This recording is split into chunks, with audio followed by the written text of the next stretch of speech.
Good morning, people. We finally got some new stuff in Save the World today. But before we take a look at it, there were a couple things I wanted to go over first. The new Break the Curse event is now live, and it's very similar to the Star Wars event we had a couple of months ago. You'll be able to get all of these items on the top row by completing the Break the Curse quest, and you'll be able to get all the items on the bottom row if you upgrade to the premium version. So that's how you get one of the skins, and you'll be able to get the other Jujutsu Kaisen skins from the item shop. So the skins by themselves will cost $1,500, and if you want to get the Megumi bundle, that costs $1,900, and the Nobara bundle costs $1,800. Looks like this one came with a different style, and it also has a back bling. This one didn't come with any styles, but it does have a back bling, a pickaxe, and two emotes. Here's one of them, and here's the second one. And Nobara didn't come with any edit styles either, but she also has a back bling as well as a pickaxe. Also got this edit style for Zuri when I first logged in. Anyways, now we're going to go ahead and take a look at the home base status report. And the first thing they said was, this update brings the Raptor Wrangler questline. Does this mean what you think it means? Yes, Raptor riding is now in Save the World. Complete this questline to unlock the new hero Prickly Patroller Ramirez, as well as a weapon in the new Primal weapon set. So with today's update, we got a new questline, a new hero, and a new weapon set. Next thing they went over was Raptor riding. Wrangling a raptor sounds fun, but what do you do once you've captured one? Jump on for one heck of a ride, as now you can ride raptors and save the world. Hold on though, because while riding a raptor, you'll have the ability to perform extraordinarily high jumps. And we're actually going to go ahead and load in and test that out right now. So you will be able to tame dinos by just jumping on them. You don't have to feed them first. And like I just said, whenever you're riding one, you'll be able to perform extraordinarily high jumps. So I kind of want to see if we can jump at least one tile higher. Let's see. Oh, you can. So you won't have to be, oh, you can really jump high when you're, oh my goodness. You can really jump higher when you're running. So let's see. When we're not running and you just do a regular jump, you go up one tile. And when you're running, I feel like I'm about to do a high jump for the Olympics. And when you're running, you should be able to jump 2 tiles high, over 2 tiles high, people. That's actually pretty cool. Yeah, if you don't feel like building, just jump on a dino and you can get to the next level that way. So yeah, after today's update, you can officially ride dinos, and they can also jump really high. So yeah, I knew we were going to be able to ride dinos eventually, because they've been able to ride dinos in BR for a while. I knew it would eventually come over to Save the World, but I did not know that they were going to be able to jump as high as they do. Next thing they went over were the new hero and weapons. Tip your caps and watch your fingers. Prickly Patroller Ramirez makes her debut in Save the World. Complete the new Raptor Wrangler questline, available from August 9th, which is tomorrow, until September 5th, 2023, which is the end of the Venture season, to earn the Prickly Patroller Ramirez hero and the new Primal shotgun. Next thing they went over was the Raptor Wrangler questline. It says complete the following questline to unlock Prickly Patroller Ramirez and the Primal shotgun. Looks like they also showed us the quest we're going to have to complete. So the first one is called Don't Bite the Band That Tames. For this one, you'll have to show that you are the ultimate Raptor Wrangler by taming 2 raptors. You probably do that within just one mission. The second one's called Raptor Rodeo. You'll have to prove you're a real raptor riding pro by traveling 1,000 meters on raptor back.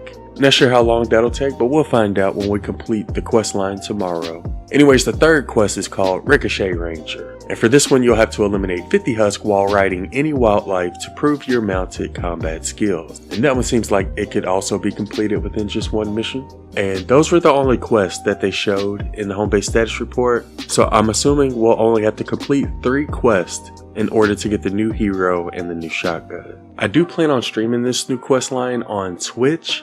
Speaking of which, be sure to follow. I'll leave a link to my Twitch in the description. But if you all prefer, we could stream it on YouTube. So just let me know in the comments which platform you would like me to stream this new quest line on.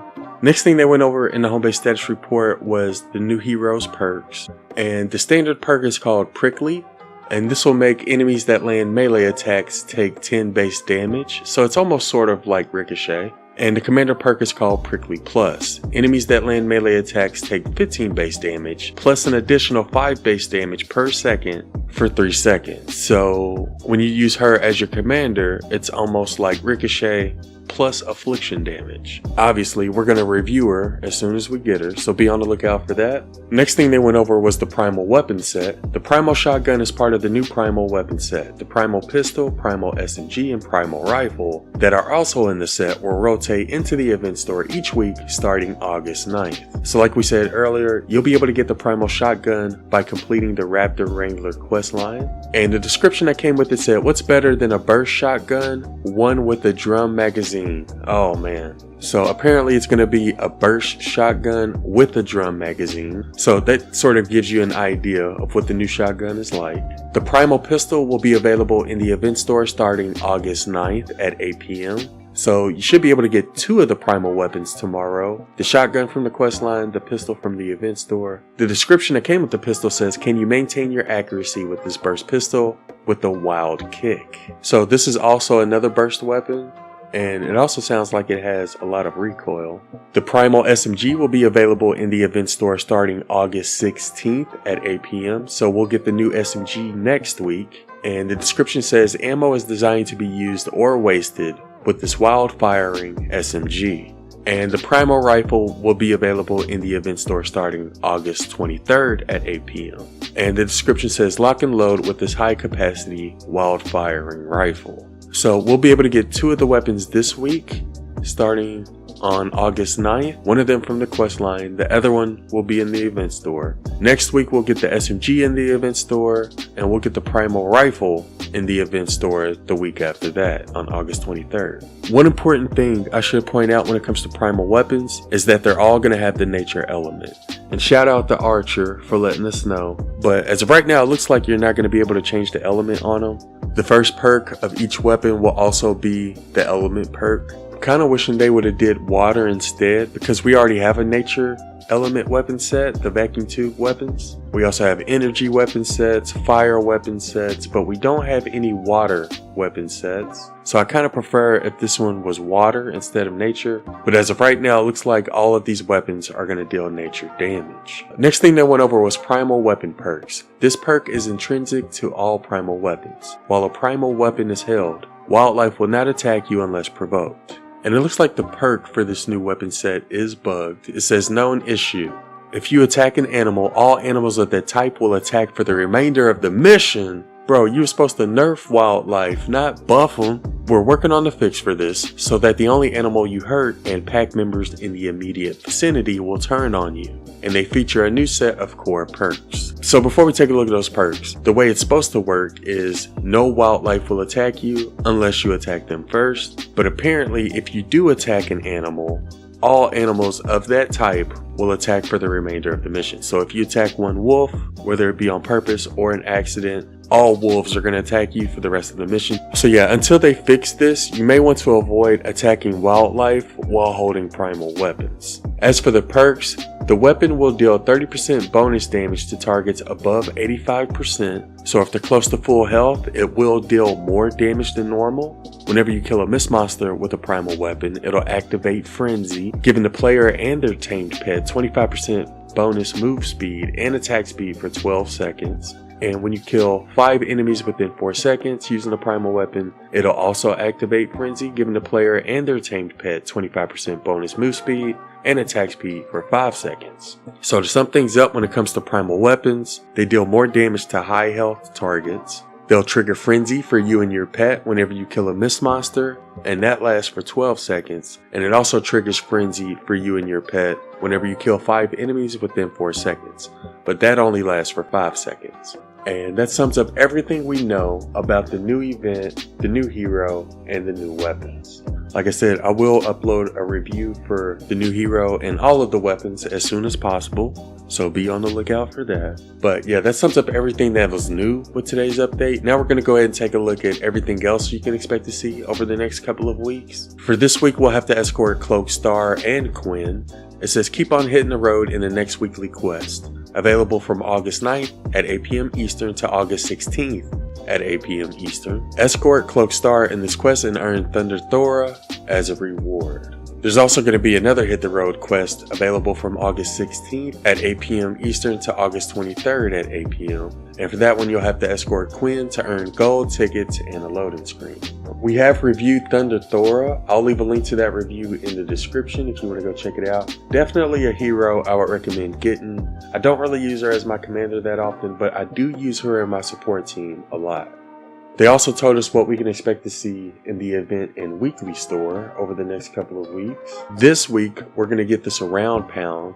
That'll be available on August 9th at 8 p.m. Eastern. I would definitely recommend that you get the Surround Pound. It's one of the best hardware melee weapons in Save the World, and it's also really good when it comes to destroying the Mythic Storm King's horns. So if you don't have a melee weapon for the Mythic Storm King, this is the one I would recommend using. And again, it'll be available tomorrow, August 9th at 8 p.m. Eastern in the event store. They also told us what we can expect to see in the event store next week. On August 16th at 8 p.m., Redline Ramirez is going to be returning to the event store, and she's a must-have hero when it comes to sniper hero loadouts, whether you put her in your commander or in your support team. I use her all the time with my sniper loadout in my support team, so I would definitely recommend getting her. And again, she'll be available in the event store on August 16th. Sledgehammer is going to be returning to the event store on August 23rd at 8 p.m. Eastern. And I would also recommend getting him. He's one of the best AR and SMG heroes in Save the World, so I would strongly recommend getting him. Again, he'll be available August 23rd at 8 p.m. in the event store. And we've reviewed Surround Pound, Redline Ramirez, and Sledgehammer. I'll leave a link to those reviews in the description if you want to go check them out. Anyways, last thing they went over were bug fixes. They fixed an issue with the Storm Shield console that prevented players from seeing their user interface and menu on PC and console. They also fixed an issue with the back button and escape button. They wouldn't function properly in some menus like batch recycling. And that sums up everything that was in the home base status report. Let me know in the comments below what you think about the new hero and the new Primal weapons. Also, before I go, I did want to give a huge shout out to everybody who's been using creator code A1. And just wanted to say thank you for your support. But that sums up everything we're going to go over for this one. I hope y'all have a wonderful day, and thanks for watching.